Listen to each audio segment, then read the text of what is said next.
I think I was asked to say something because Trailaway Park 43 probably falls within my territory, Munzini. It is an honor, of course, to be asked to stand in front of such an important people and say something. I think Gamakoko is deliberately revived to make us realize how important to care for people. Gamakoko, Elias, out of what he wrote, does reveal the philosophy, the oldest philosophy in Africa, where you are supposed to care for people under all circumstances. And Gamakoko cared for the freedom fighters. Thanks God, people like Fonono kept quiet about it.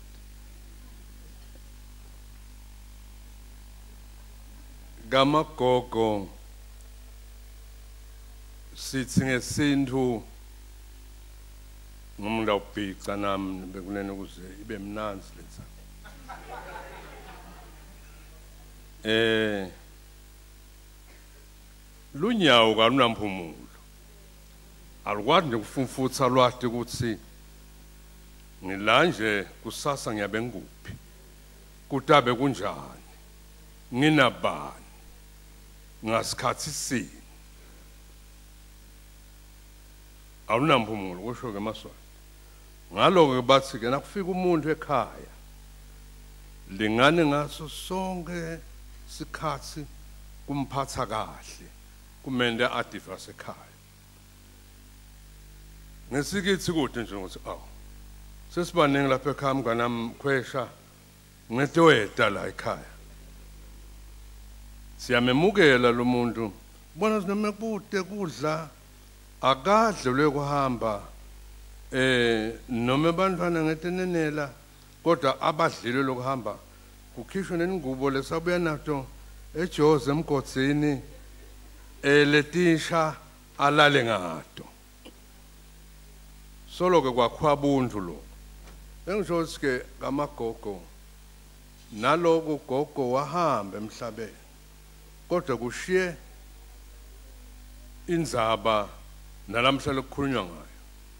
We wouldn't be here if Elias didn't amplify this and wrote his book about this place.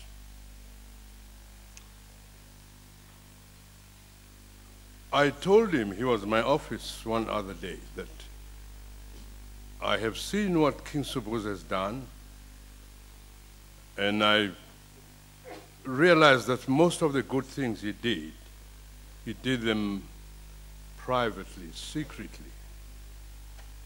Like when the British people decided to guillotine Jomo Kenyatta after the struggle of the Mau Mau, and was captured and tried and sentenced to death. King Sobukwe wrote a letter to the British Crown to rethink or try and look at this matter differently. Jomo Kenyatta was struggling for his people. He didn't go out like one of what we see one of these days. They go out just to kill for nothing. If he killed, it was because of the cause for the people and for the entire country. I don't know what type of a letter the king wrote and the words were. I can't say, but what is good is that the British Crown listened to King Sobukwe and Jomo Kenyatta wasn't killed. He reigned, he knew this,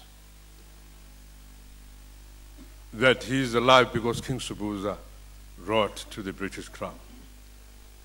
But this was not publicized for the consumption of the ordinary people in the world. The king has done a lot. I've often asked myself, why wasn't this man given the Nobel Peace Prize after what he did? The answer probably could be he was doing things privately and secretly, like averting the war between Mozambique and South Africa. He wrote a letter that, please, to South African authority, we need peace in the region. Rather sit down and discuss your things peacefully rather than going to war, because this is going to lead to the destruction of innocent people. The South African government listened. They respected the king. This was not done publicly. One day, out of curiosity, I don't know whether the gentlemen here want to listen. One day, out of curiosity, we were sitting at Luzita.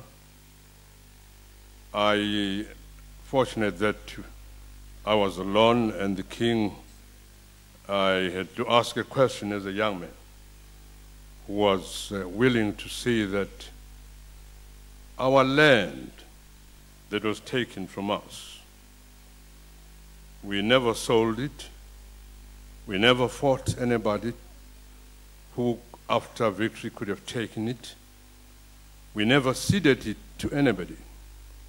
But out of a stroke of a pen, it became the Queen's property.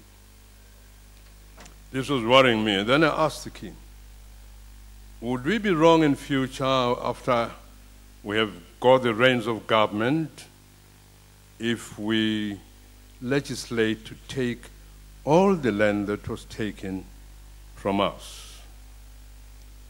Oh, the king realized that, oh, this young man is mad, eh? He's full of blood. He wants to spill blood. Then he said, you listen. You have asked a very good question. And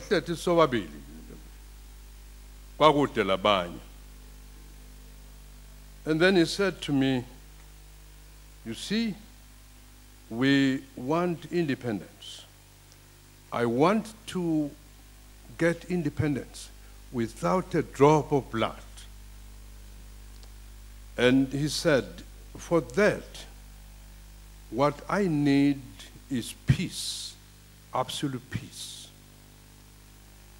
So that when I get independence without a drop of blood, the economic growth graph will parallel constitutional political growth graph. And this would enable us to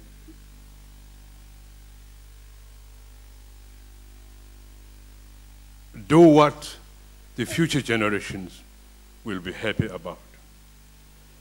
He said to me, those who have land in the country, I don't want to antagonize them. We need land. They took land from us.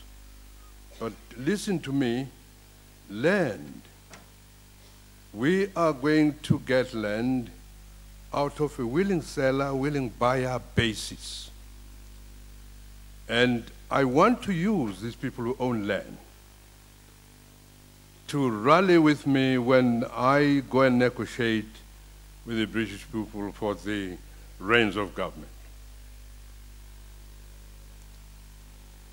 And he said, now that there is this struggle in Africa as a whole, you will see that those countries that will receive their independence, after a lot of blood spilled, the economic growth graph will go down to the level of a razor blade. And those who will receive it without a drop of blood, their economic growth won't be disturbed. I have lived to see this happen.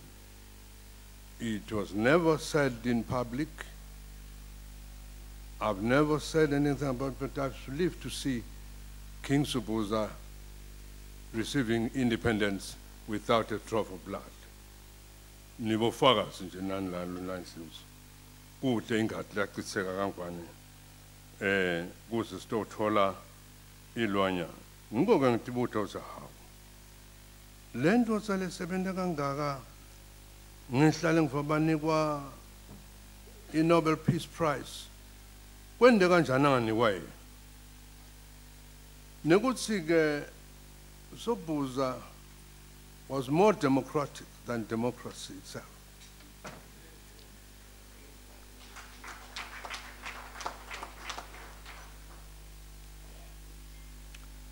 Sisitena after independence, I'm one of those who went abroad and saw the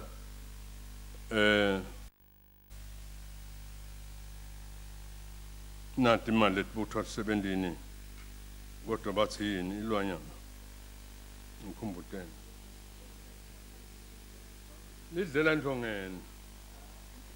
lidlela ndongeni siyalibona eEurope, siyalibona boJalimane, siyalibona eKenya, sendlulela eZambia, siyalibona ngikhanzela eZambia lakheke kahle. Ngitsike kulo eZambia sitawucela nisakhela kangwane. Nangempela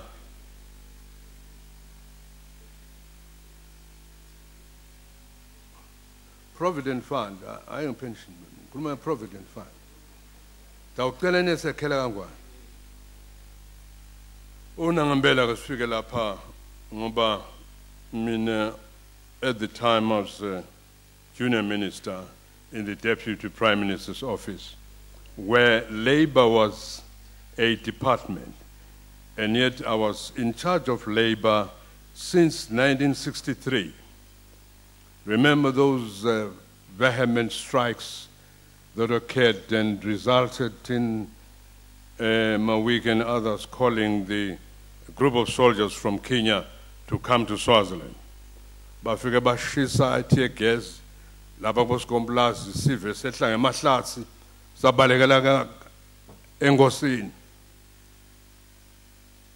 Kwabonakala ukuthi ukwenda nje lokho because the British representative in Swaziland had persuaded the king to send the Swazi regiments to go and quell the strike.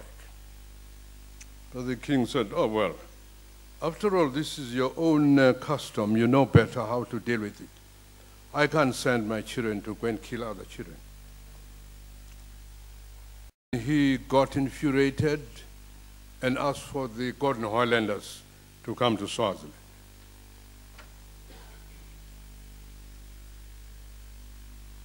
But when they came here, fortunately, nobody was killed. It was only the tear gas that they used. Ingosi ke nebekunene kunenge lekwendile ikwenda ngekuthula njoba nje nangikhuluma ngale Provident Fund. Uthi te seyivumile icabinet usika ayendiwe. Kwayiwa kuye wathi hey, I'm not going to do this.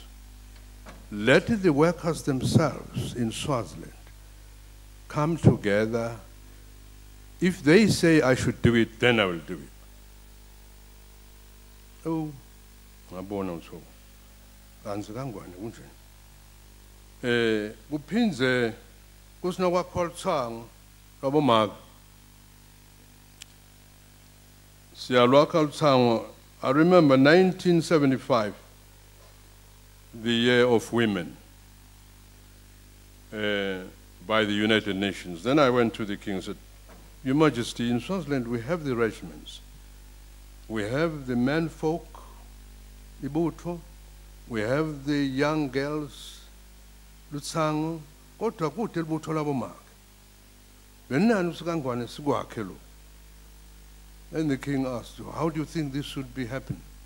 So if the king appoints the leader, then we'll take the leader and introduce him all over Tinkhundla, and come a day, kugijwe losuku the women's here in the world. Oh, unfortunately, I had not discussed this with the Prime Minister. Then we went out with the appointed leader, Mrs. Mtsiniso, to the numerous places in Swaziland introducing. My colleagues, including those who were in the high position, thought I was forming a political party. They mistaken this exercise as a formation of a political party until the day when we came together to dance. They got to learn that this was what we were doing. But on this day, I suggested to the king that, Your Majesty, we have Labotsibe, Regent Queen Kwamele, who advocated education in Swaziland. Why don't we declare this Women's Day and have a day when you'll be celebrating the achievement of this great leader? Then he said to me, hey, listen, we cannot just do this. I see it, you are right, but let the women in Swaziland ask for it. Then I'll do it when it comes from all of them. Ngishotsi-ke, ngiyole ngisho ukuthi umuntu bekathanda usitindwa tuthola kubantu kuqala. Nakukhona nje longathi inkosi esukenda kuthi ngoba ifuna kwenta kuthi angibonzi ngakukhuluma nona liqiniso ngoba yonke into bekayenda afuna sakathole kubantu athi ukuthi uphethwe ngilaba labaphethe. With those few words, thank you very much for listening.